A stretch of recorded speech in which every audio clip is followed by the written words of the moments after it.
The Niger junta has recently taken the step of expelling the French ambassador, signaling a notable shift in diplomatic dynamics. New York's Democratic mayor and the Biden administration are fighting over what to do about a surge of migrants. Spanish Soccer Federation accuses player of lies amid uproar over President's World Cup kiss. Putin orders Wagner fighters to sign oath of allegiance. China sends aircraft and vessels toward Taiwan days after U.S. approves $500 million arms sale. 9 dead after fire in stationary train carriage in southern India. Niger's junta, which seized power in a coup on July 26, said on Friday it had ordered French Ambassador Sylvain It to leave the country within 48 hours, as relations between the West African country and its former colonial ruler deteriorated further. In a statement, the junta-appointed foreign ministry said the decision to expel the ambassador was a response to actions taken by the French government that were contrary to the interests of Niger. It said these included the envoy's refusal to respond to an invitation to meet Niger's new foreign minister. The French foreign ministry did not immediately reply to a request for comment. New York's Democratic mayor and the Biden administration are fighting over what to do about a surge of migrants. Tensions are rising between the New York City mayor's office and the state and federal governments over how to handle more than 58,000 asylum seekers now in the city's care, as the Biden administration resists a quick fix proposed by the state and city. Many migrants, some of them shipped to New York by Republican governors to the south, have been sleeping on the streets after existing hotels and shelters reached capacity, and they are starting to fill new shelters converted from houses of worship and schools. Opponents of the new migrant shelters rallied this week at protests in Brooklyn, Staten Island, and Queens. Mayor Eric Adams, a Democrat, has repeatedly blamed the Biden administration for not giving the city more resources to house the migrants and fast-track them for work authorization. Spanish Soccer Federation accuses player of lies amid uproar over President's World Cup kiss. Spain's Soccer Federation said Saturday it would take legal action to defend its embattled president from lies, after star player Jenny Hermoso accused him of a non-consensual kiss during the celebrations of Spain's Women's World Cup victory. The statement was accompanied by 4 photos that the federation said illustrated Rubial's contention that Hermoso lifted him by the hips.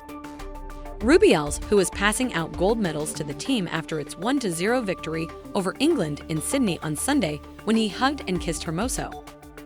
Rubiales refused on Friday to resign as RFEF chief over his actions and has called the kiss spontaneous, mutual, euphoric, and consensual. At an emergency general assembly of the Federation Friday, he said, "I won't resign 4 times in quick succession," and claimed he was a victim of a witch hunt by false feminists. Putin orders Wagner fighters to sign oath of allegiance. President Vladimir Putin has ordered Wagner fighters to sign an oath of allegiance to the Russian state after a deadly plane crash believed to have killed Yevgeny Prigozhin, the volatile chief of the mercenary group. Putin signed the decree bringing in the change with immediate effect on Friday after the Kremlin said that Western suggestions that Prigozhin had been killed on its orders were an absolute lie. President Vladimir Putin sent his condolences to the families of those killed in the crash on Thursday and spoke of Prigozhin in the past tense. Putin's introduction of a mandatory oath for employees of Wagner and other private military contractors was a clear move to bring such groups under tighter state control. The decree, published on the Kremlin website, obliges anyone carrying out work on behalf of the military or supporting what Moscow calls its special military operation in Ukraine to swear a formal oath of allegiance to Russia. Taiwan's defense ministry said Saturday that China sent dozens of aircraft and vessels toward the island, just days after the United States approved a $500 million arms sale to Taiwan.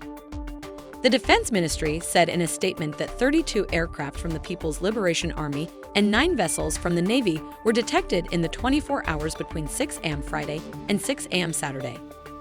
Of these, 20 aircraft either crossed the median line of the Taiwan Strait or breached Taiwan's air defense identification zone. In response, Taiwan tasked its own aircraft, vessels, and missile systems to respond to the activities, the defense military said. China sees self-ruled Taiwan as a renegade province to be taken by force if necessary. In the past year, Beijing has stepped up military drills around the island in reaction to Taiwan's political activities. 9 dead after fire in stationary train carriage in southern India. 9 people died on Saturday after a fire broke out in a stationary train carriage in the southern Indian city of Madurai, in Tamil Nadu state. The blaze started after a gas cylinder being used by some passengers to make tea on a stove exploded, Madurai District Collector MS. The fire, which broke out in the early hours, burned for a couple of hours before it was brought under control by firefighters, local media reported, which also said 20 people were injured in the accident. The ANI video showed police officials inspecting the charred scene. Survivors had to break open doors to flee the compartment, according to witness accounts. Stay informed with our updates. Subscribe to our channel and give us a thumbs up if you enjoyed this video.